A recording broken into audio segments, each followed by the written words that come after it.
Doutora, eu posso ficar com o olho meio aberto depois de uma blefaroplastia?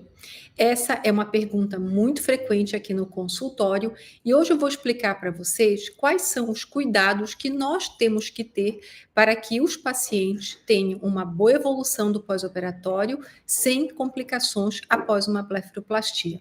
Eu sou a doutora Juni Favarin, cirurgiã plástica, e hoje eu vou falar para vocês como prevenir as complicações em uma blefaroplastia.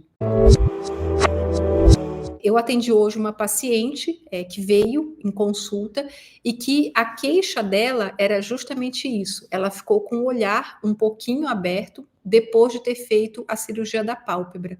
E existem formas que nós podemos fazer para evitar essas complicações. Nessa live de hoje, eu trouxe o reforço do Dr. Eduardo Favarin. Olá, pessoal.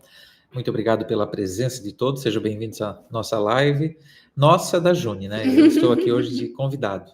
E hoje eu queria trazer duas imagens para vocês que são alguns detalhes que nós observamos nos pacientes quando nós fazemos as consultas e que são importantes para a gente poder fazer o planejamento cirúrgico. E esses são os ângulos, né? São os vetores da face. Essa aqui é uma imagem, né, de uma pálpebra que tem o que a gente chama de vetor negativo. O que é um vetor negativo, amor, da fenda palpebral? Basicamente, quando nós temos o canto lateral do olho e o canto medial. O medial é que está próximo ao nariz, o lateral é que está na lateral da face. Quando o canto lateral é mais baixo que o canto medial. O normal é que o nosso canto lateral seja um pouquinho mais alto.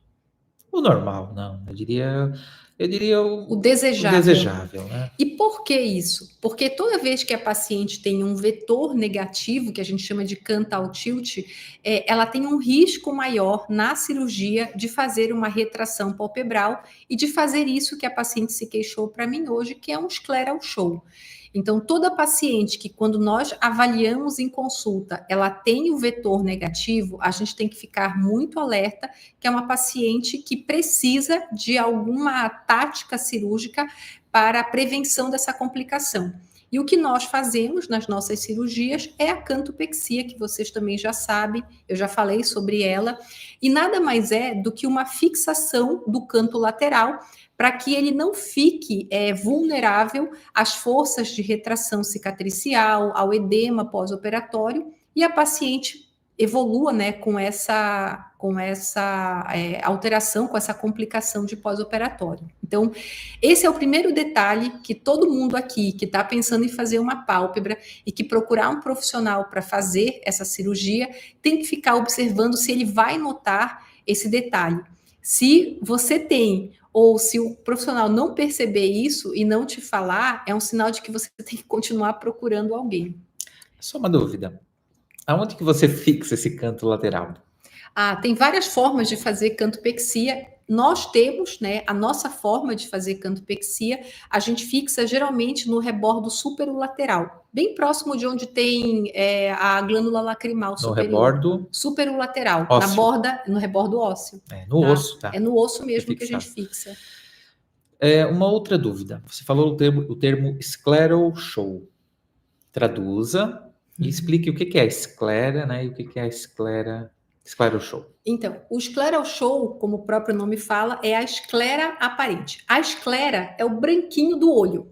Então, nessa lateralzinha, devido à cicatrização, principalmente quando se faz técnica transcutânea, que são aquelas incisões muito perto do cílio e que o médico o cirurgião tira a bolsa pela pele, ela pode fazer uma retração cicatricial, ou às vezes o próprio edema pode fazer com que essa pele fique muito pesada, e se o paciente não tem essa bordinha do olho, que é o tarso muito firme, isso aqui pode ficar pesado e abrir. A gente costuma comparar muito com o varal de roupa, né? Traduzindo, gente, scleral show é o branco do olho visível, o que não é correto, e é o que muitas vezes as pacientes falam, fiquei com o olho aberto. Uhum. Isso acontece por esses detalhes, é uma conjunção de fatores, é o edema, a retração cicatricial e, às vezes, a paciente ela tem o tarso um pouquinho mais frouxinho. todas essas variações, elas são indicações formais de você fazer um reforço nesse canto lateral, que é a cantopexia. Certo? Certo, então o vetor negativo, canto lateral mais baixo. Os casos de proptose. A proptose do globo é quando você traça uma linha e a região do malar, né, que é esse ossinho aqui de baixo, ela é mais retraída e o olho fica mais para frente. Isso é uma proptose de globo, é uma alteração, é uma variação anatômica. E esse tipo de alteração, né, que é a segunda imagem, e os pacientes que têm esse tipo de angulação, né, esse tipo de vetor na região da maçã do rosto, têm um maior risco também de ter alguma dessas alterações, né, de escleral show no pós-operatório. Justamente porque ele já tem uma retrusão dessa parte óssea. Então, é uma área que fica mais vulnerável. Isso é o que o Eduardo falou, é o vetor negativo do malar, é uma proptose de globo, enfim. Esse tipo de anatomia, ela tem uma indicação também formal de você fazer um reforço no canto lateral e melhorar o suporte dessa região lateral da pálpebra. Quando temos o olho proeminente, gente, tem pessoas que têm o olho mais proeminente. O olho mais saltadinho para fora. Saltado. Isso é um fator de risco para escleral show, para ficar com o olho aberto. E tem mais dois detalhes que a gente sempre observa nos pacientes nas consultas. O primeiro é o grau de frouxidão do tarso, né? O tarso é essa bordinha onde a gente tem os cílios. A gente pega e faz uma tração para baixo. O que é o normal, né? A pessoa que tem um tarso bom, ele tem que voltar imediatamente para o local. O nome disso é snapback test.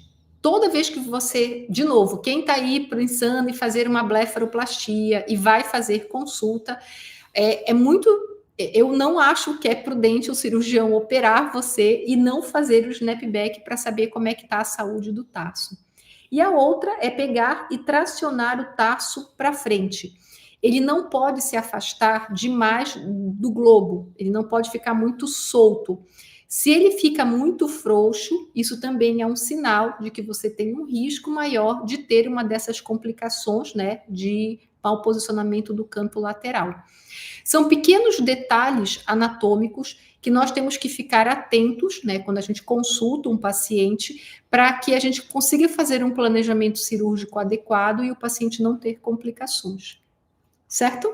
Muito bem. Ótimo.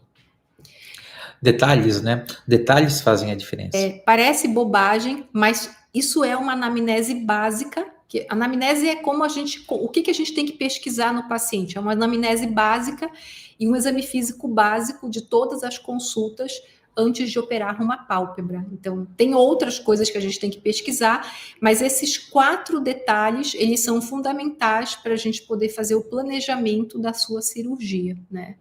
E é assim que a gente evita as complicações. Evitar complicação começa numa consulta bem feita. Gente, um grande beijo, até a semana que vem, uma excelente semana para todo mundo.